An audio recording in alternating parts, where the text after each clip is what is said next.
Hello అండి అందరికీ. ఈ సంవత్సరం నేను కార్తీక పౌర్ణమి మేకవారిపల్లె 108 లింగాల గుడిలో చేసుకున్నానండి. ఇది బద్వేలు పోర్మావిలకి మధ్యలో వస్తుందన్నమాట. నేను మార్నింగ్ నుంచి వెళ్ళాలా వద్దా అనే డిస్కషన్సే చాలా ఎక్కువ అయిపోయాయి. ఫైనల్లీ ఇంకా వెళ్ళకూడదు, కడుపులోనే ఏదో ఒక గుడిలో ఇలా దీపం పెట్టేసుకుందామని ఫిక్స్ అయిపోయాం. కానీ శివుడాజ్ఞ లేనిదే చీమైన కుట్టదు అని అంటారు కదా, ఆ శివయ్య అనుగ్రహించినట్లున్నాడు. వాళ్ళ గుడికి రప్పించుకోవాలనుకున్నాడు అనుకుంటా. లాస్ట్ మినిట్లో వెళ్ళిపోయి ఇక్కడ దీపం నంది ముందర పెట్టామన్నమాట.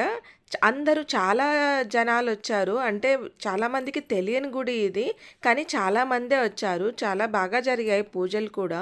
ఇక్కడ ఇంకా చాలా దేవుళ్ళు ఉన్నారు.